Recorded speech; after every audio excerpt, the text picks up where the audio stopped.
there, welcome back. So I'm having a little trouble with my phone today, so we are shaking it up a little bit here. And I'm going to ask you to please, we are going to be taping a few more episodes of Card Reads by Annie coming up. And we would love to see people from Dryden, from surrounding area, from Canada. It doesn't really matter where you're from. However, how are you going to be a part of the show? Well, you can email me a question, or you can email me recommendations or suggestions. If you would like to be an alternate camera person or an alternate director, perhaps. Today it happens to be my pooch that's kind of falling into that alternate role everywhere. So we are going to go ahead and give you my email address, and I think it's flashed at the end of the show as well. So it's all lowercase, cardreadsbyannie@gmail.com. Pretty original, isn't it? But that's how you're going to be a part of the show. We can set it up that you we call you and you can answer a show or a question, sorry, or we can go ahead and invite you in to sit right here in person. It's kind of empty today because I had a bunch of shy women. March break is also right around the corner, so I think that maybe supersedes this a little bit. And I mean, if we're off to Disney, who can blame them? So I would really like to see more people getting involved, especially locally. So by all means, do not be shy. Give me an email. I would love to hear from you. Comments or suggestions are more than welcome as well. I'd be happy to read those on air too. So we're going to go ahead and we are going to answer a question from Amy. And Amy says, I've lost my job a couple of months ago and still can't find a job. Have had lots of interviews. Will I find a job soon? And perhaps will I love it? Okay, let's find out. There's probably many people interviewing for the same jobs going on at this point in time. And so what we kind of have to do there is find a way to really sell yourself. You have to almost think of yourself as a used car. And what qualities do you have that perhaps the other person maybe doesn't have, especially if it starts coming down to experience versus everybody having the same academics. So it is showing here that if you're willing to train for something completely new, but you may actually have to leave your community for a couple of weeks to get the training, or on and off for a couple of weeks to get the training. It actually, excuse me, I've got a bit of a cold.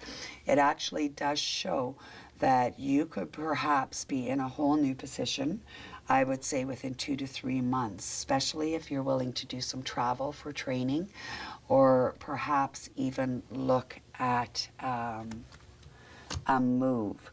I'm not saying that has to be a far move. It could just perhaps mean that you have to travel a half hour each way to work or 45 minutes each way to work.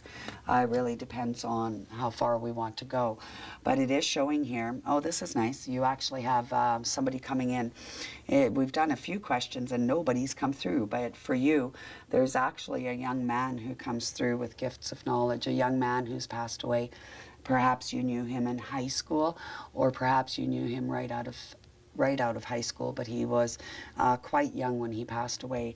And I tend to think that he was a little bit on the reckless side, which could be why we passed away. But he does seem to come around and muck about your car. That's very common for spooks and spirits to do, for the simple reason electronics are very easy to manipulate. We see it at home all the time with my phone. I'll have it on silent and yet it'll ring. Why is it doing that? And it's turned on. It happens quite frequently, but for you it seems to be happening a lot in your car, but specifically so around the electronics of your car. It's not like they're going to make your car shut down or, you know, what's that anti-theft device turn on or anything, but it certainly does feel like he's mucking about with your heat controls or things like that. So Amy, my girl, there is definitely work out there for you. There can be a very fulfilling career for you, but my worry is that if you have to travel for training, it feels chaotic for you to get away. So I'm hoping I'm wrong in that, but it does seem like timing for you could be difficult, okay? But let's try to find a way to make that happen, because it does show that you're very open to training. And if we look here, this is the card that shows us we're looking forward to what we do. Okay, so in other words, we get up in the morning and we go, yay, I get to like what I do today for a living. Okay, it's kind of like I do. I get to sit and chat for a living. I mean, how does it get any better than that? So my girl, you do definitely have a job coming up, but maybe perhaps have a look at your resume and see where can you make yours stand out a little more from, say, mine if I were applying for the same job. Okay, so I hope that helps, and I do ask you to keep in touch. And I have to ask, do I have time for a quick phone call? No? Okay. At wrap up? Okay. So I do want to thank everybody for being here today. Oliver kind of directed the first part of the show. I'm glad to see Bruce took over the second part of the show. He kind of keeps me on track. And today I'd like to thank Tommy. He's with us on cameras today. Donnie's off doing his popcorn thing today. And, you know, we kind of can't blame him. That's what he does, and he does it well. So I'm sure he will be with us next time as well. I'm very excited. Our next episode is an all-male episode. I put it out there this time on Facebook to please. I was looking for questions, and the response from men this time around was a little bit on the overwhelming side, so we decided to do an all-male show coming up. So again, get a hold of me. We're going to be taping again very soon, and next time around we might have a little bit of a different location. We're going to shake it up just a little bit, but in the meantime, we want to thank Yvonne and all that is for hosting us as usual. Always a bang-up job doing it here, and in love and light. Until next time.